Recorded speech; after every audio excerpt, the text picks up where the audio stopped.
Minha história começou assim. Eu não nasci no lar cristão, meus pais nunca me deram nenhum tipo de educação religiosa, eles não frequentavam a igreja, então nunca me deram nenhum tipo de base, né, religiosa, de qualquer tipo de religião. Bom, quando eu tinha 6 anos, meu pai e minha mãe se separaram e minha mãe contou isso para mim e para o meu irmão, o motivo porque eles tinham se separado e tal. 2 anos depois, quando eu tinha 8, meu pai veio a falecer. Ele teve um derrame e me lembro que minha mãe parou, sentou comigo, explicou o que estava acontecendo. Saber dessa verdade tão novo para mim teve 2 lados. Um foi conhecer a verdade e para mim mentir é sempre muito difícil. E o lado ruim foi porque eu me tornei uma pessoa fria, sem emoção quando alguém perde alguém ou quando eu mesmo perco alguém.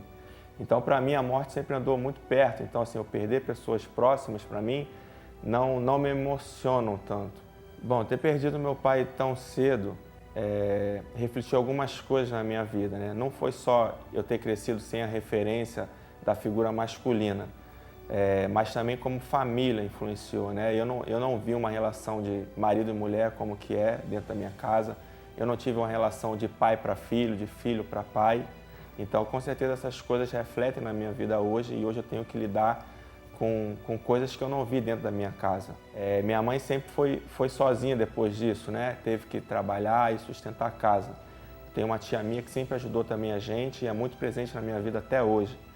E o fato da minha mãe sempre ter que trabalhar, trabalhava de segunda a sábado, de manhã até de noite, eu tinha muito tempo, né, sozinho. E de repente, por um lado, pode ser bom na cabeça de uma criança, mas ao mesmo tempo eu fiquei sem vínculo familiar. A minha juventude começaram as festas e aí eu comecei a sair com os meus amigos, né?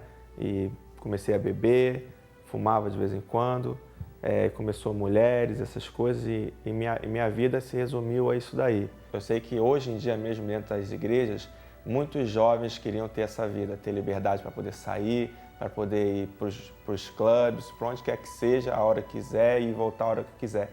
Eu tinha essa liberdade.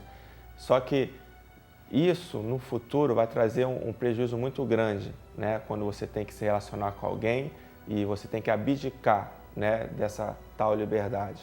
Essa vida te seduz, é prazerosa, só que a gente não vai ter 18 anos a vida inteira.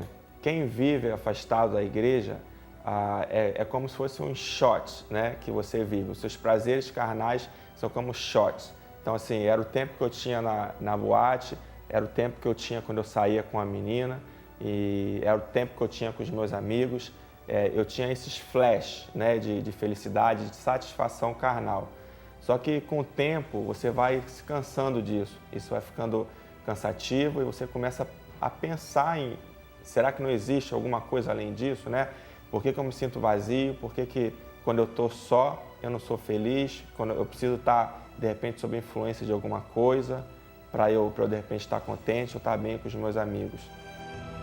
As 2 primeiras pessoas que eu conheci que frequentavam igrejas, eram duas meninas e elas viviam coisas totalmente diferentes do que eu. Elas falavam em se guardar para o namorado e não ter relação sexual durante o namoro. E eu via isso como uma coisa de outro mundo, né? E eu pensava que, assim, que planeta você vive? Porque eu não conheço ninguém que faça isso, né? Eu não conhecia outra coisa, né? Sair para as boates, conhecer várias mulheres, era o que todo mundo fazia, era o que a TV mostrava, né? Era o que estava todo o tempo aí exposto. Um dia eu fui até numa igreja, eu assisti o culto normalmente, nada me chamou a atenção, nada me atraiu. E no final ela estava orando pelas pessoas, né?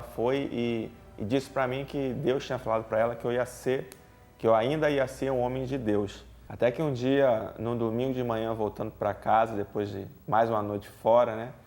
E eu cansado do que eu estava vivendo, eu pedi para que Deus colocasse pessoas boas na minha vida. Essa oração mudou a minha vida. Naquela mesma semana, eu conheci a Elaine. Deus fez coisas que só não tem como acreditar, mas colocou, né, a gente para se encontrar no mesmo dia, no mesmo horário, coisas que não tinha como ser o acaso, né? Bom, depois a gente veio se casar e eu já firme na igreja, agora começou a minha procura de o que fazer dentro da igreja, né?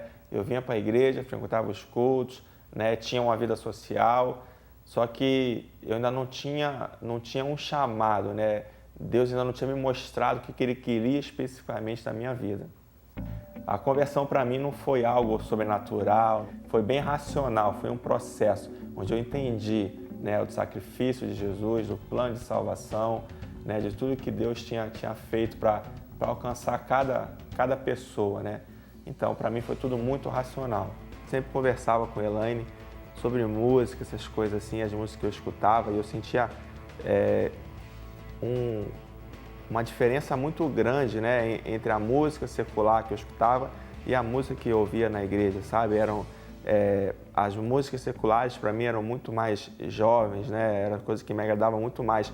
E na igreja era uma coisa muito tradicional e a gente sempre conversava sobre isso. Primeira vez que o Rodolfo Abrantes esteve aqui e ele fez um show e eu estava aqui, né, assisti, gostei muito, me identifiquei muito também com tudo que ele falou. No dia seguinte, Deus começou a falar no meu coração, né? A me chamar para isso, para fazer algo assim.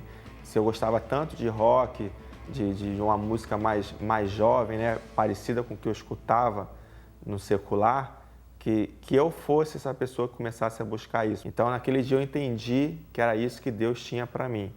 Então, eu comprei instrumento, comecei a estudar e comecei a buscar isso para minha vida, né?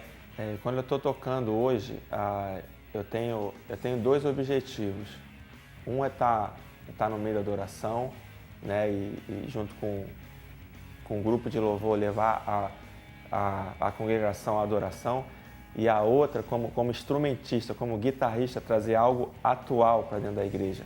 Eu sentia muita falta disso. A preocupação que eu tenho em relação à música, né, ao meu instrumento, é trazer algo atual para dentro da igreja, algo que um jovem vai ouvir e ele vai se identificar e ele vai começar a gostar, né, das músicas que de repente tocam na igreja e vai começar a ouvir mais músicas cristãs e não tanto as músicas seculares.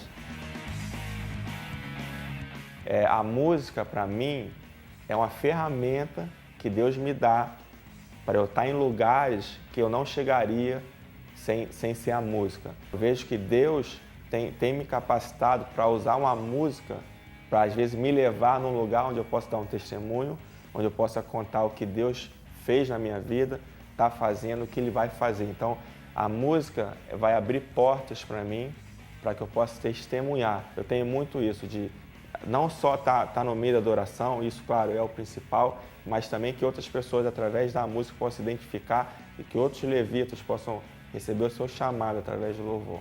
Depois que eu recebi o meu chamado, aí sim, a minha vida como um todo fez sentido, porque existem muitos cristãos na igreja que ainda não sabem especificamente, exatamente para o que Deus te chamou.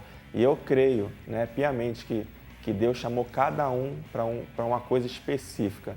E só depois que eu descobri que o meu chamado era música, era estar no meio dos louvores, essa proposta que Deus tem para mim, foi que tudo fez sentido. Então, eu encorajo cada um, né, que busque seu chamado, porque Deus tem algo específico para você. Se você ainda não sabe o que é, ora para Deus, pede para Deus que Ele vai te mostrar.